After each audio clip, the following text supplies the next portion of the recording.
Kindred Longevity Lifestyle Designer. This is Zach for secretsoflongevity.com.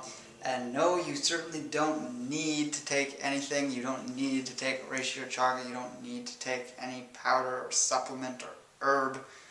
No one's holding a gun to your head.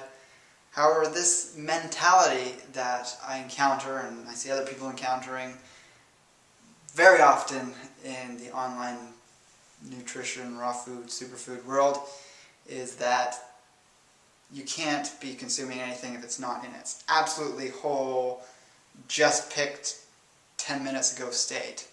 Anything that's dehydrated has got no nutritional value left whatsoever, and it's just bringing death just one day closer every time you shove it down your fat gullet. So if you're familiar with that kind of mentality, as I know many of you are, you're probably someone watching this too that has that type of mentality, I hope you can watch this video all the way through. I want to bring some awareness to some things to you that is more logic-based as opposed to this fancy idea of a Garden of Eden type of diet, which has never existed as humanity's diet, by the way. If you need more clarification on that, check out this link to look at what an ancestral diet would look like and what it has looked like for the past 60, 70 million years going back. That's what this video covers. So we're covering sort of two main things in this video. Is what effect does processing have on foods that are then sold as supplements or superfoods, and also does everything need to be living from the sort of living raw food viewpoint.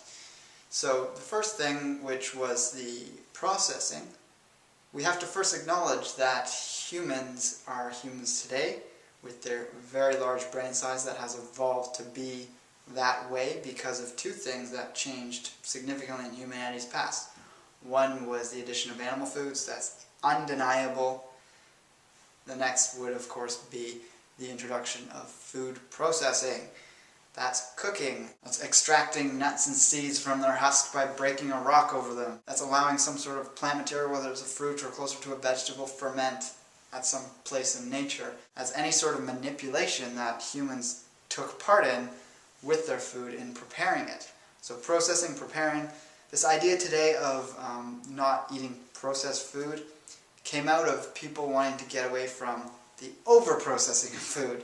Humans, as long as we've been labeled as humans, have always processed our food.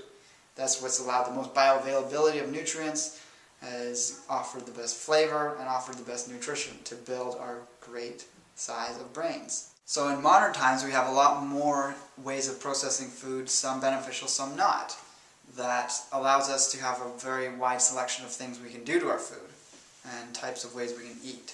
Unlike gorillas, hippopotamus, giraffes, cows, goats, and other animals that are supposed to eat massive amounts of greens because they either have several stomachs and they chew their cud and they're able to regurgitate green foods en masse and re-chew them for long periods of time, or they have a specialized colon like a gorilla does, which is known as hindgut fermentation. Humans don't have that, so we do not have the ability to digest cellulase much more than the effect of us chewing it up. So that means that plant foods, which all plant foods have cell walls made of cellulase, some are obviously much thinner, like a very ripe fruit can be eaten raw and you're going to absorb virtually all the nutrients. You're in good health and have good gut flora, but the plants like green plants, sprouts even, less so because they have thinner cell walls, but they still have harder ability and time to digest if you're not chewing them up or juicing them properly. You need some way of breaking open the cell walls in addition to our teeth and stomach acid, because that does not do a complete job in any way, shape, or form. And this has been shown countless times with studies looking at the amount of carotenoids pulled from carrots and spinach, comparing cooked versus raw. So there's two studies below I want you to check out that are links number 1 and 2.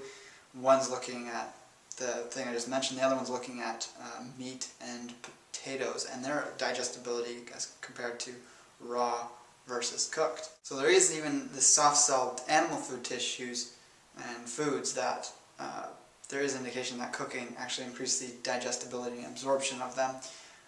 That really does depend, in my opinion, on one's adaptation to consuming raw food or cooked food, and also the type of animal food that is. There hasn't been enough studies on that to really reach a full conclusion on that topic, in my opinion. But in general, we should be processing all the food we intake in some way, except perhaps with the exception of very ripe fruit. So the so-called original way of doing this is cooking. That obviously the heat bursts the cell walls of various types of plant foods and improves the digestibility of some animal foods, and then we take that in and it's easily absorbed. But in modern times, even if you wanted to stay 100% raw, personally I believe that's possible if you utilize the proper processing techniques. It's not to say cooking's not a good technique. There's many types of cooking now, some more harmful than others, some have different effects on different foods, and we have to utilize the one that's right for every scenario. However, just like cooking breaks open the cell walls, makes nutrients more bioavailable to us, so does blending, so does juicing, so does dehydrating. I'd personally much rather eat a bag of kale chips where I can actually access all the nutrition in the kale, as opposed to eating just kale picked straight from the yard and just munching on it. Blending kale is great too, but in general we want to be able to access the nutrition in the most quantity possible. Otherwise it's mostly going through us because of the fiber, and we're missing out on a lot of good nutrition. It's a waste of money, waste of resources in that way. Then of course there's marinating, and this can be with an acid base or a salt base or a mixture of the two, or even oil does the same thing. There's studies on people eating salad with oil on it and without oil, and the ones with oil on it absorb a lot more nutrition, and that just makes common logical sense.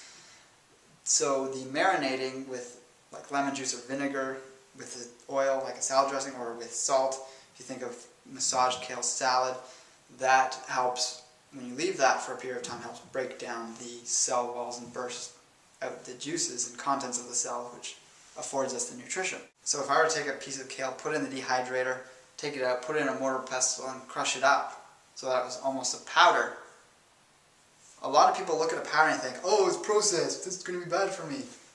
But really, you could have picked that kale the day before and dehydrated it overnight and broken it up in this thing, and you could go to the grocery store, get kale that was probably picked a week ago or a couple days ago, and that kale that you just dehydrated and broke into a powder is going to be a lot more nutritious and bioavailable and even more living than the stuff that's been sitting out for a couple days. It's even going to be more absorbable than the stuff you just picked the day before, because you've made it more bioavailable. So just because it's in a powder form, and you could even sell that in a bag, as long as it's not leaching plastic in the bag, it's going to be perfectly fine. Yes, you don't want something that's been on the shelf for ages, and we also want to limit pollution and things like that. We want to go for ecological packaging, but this bias against something just because it's in a package is absolutely ludicrous. We have to look at the way it's processed, the degree it's been processed. Again, the getting away from processed food movement needs to be more specific in their labels, because a lot of people are misinterpreting this. They're going to an extreme. They're not understanding the fundamental problems of what processed food is. It's food that's been so over-processed in terms of heating, food additives added to it, cut every which way. So back to ways of processing. Fermenting is another form of processing that makes nutrients more bioavailable. The fermentation process breaks open cell walls, helps make the food more easily digestible. And then you also have other forms like marinating animal foods, like meat. If you marinate that, that helps break it down and make it more digestible. And these are all just different ways to work with our food that we make more appetizing meals that are also packed with nutrition that we actually can absorb. So again, this idea, still going to go back to the idea of powder stuff. So say I were to milk a cow for its colostrum. It just gave birth. The baby cow got everything it needs, and the cow has excess amounts of colostrum, as is the case with survival's colostrum. I'm going to harvest a bit of that colostrum. I'm going to send it to a facility where it's spray dried, which is legally pasteurization, yet hasn't gone over 160 degrees, so it hasn't denatured everything that's in the colostrum. And it's turned into a powder, so it obviously has a longer shelf life. And they haven't done anything to it other than that. It's put into a container, it's shipped to you, it's fresh, as fresh can be. Yes, the absolute best thing could be drinking it from a cow like that, but this is only one-step processing. There's only an infinitesimal amount of loss of nutrition that's just from the time delay and the slow, gradual breakdown of certain factors. So the idea that something that has been dried is bad for you is completely baseless. We certainly don't want to make powders our staples, and I've never suggested that in any of my videos. And neither has anyone out there who's promoting anything in addition to whole fruits and vegetables and other whole foods. So just because, again, that something comes in a capsuled form, another good example is herbs. You take an herb, you boil it in water because a lot of herbs need to be boiled anyways, and you've got this tea. You can't ship people tea for their convenience, so one way of working with it is to dehydrate all the water off so you have the leftover extract. You powder that up and put it in capsules, perfectly bioavailable. There's nothing harmful about it. There's no reason not to take it unless you just don't want that specific food or herb, or you're too poor to be able to afford it. And that's something that I see rampant throughout this whole mentality that is against powdered foods and herbs and superfoods. There's a very definite poverty mind consciousness, which is fine if you're trying to save money. But don't try and get that mixed up with health and say those things are unhealthy, because you're making a fool of yourself because you're not understanding basics of biology, nutrition, and how things can be in that state and still be usable by us. Yes, we didn't have that available in ancient times, but these are very different times, and there's a lot of things that are happening differently than they did a million years ago for us humans, and that's perfectly fine. So this idea of only eating living vegan food that has just been picked is nearsighted, like I've been explaining. There's a level of bioavailability that increases with food processing, and living is great if you've just made juice from sprouts you just harvested. There's nothing more vibrant and electrical than that. Picking berries fresh in the wild, there's nothing more vibrant and electrical than that has that living quality. But you're not just going to survive off green juice and berries. You're not going to survive if you live in the tropics just off of fruit for many generations. It's yet to happen, and people that try and do it fail miserably in the long run. So be a little bit more open-minded that there's other things that we can get from some of these products. And if you want to check out any of the links below, purchase through the affiliate programs that have some of these products and you want to test them out to see how you feel on them, that's something you can do, and it helps support me in creating well-researched, informative, and reason-based thinking type videos on health and longevity. So with that, subscribe if you haven't subscribed before. Follow me on Twitter and leave a comment below letting me know what you thought about this. So with that, take care and embrace life without limits.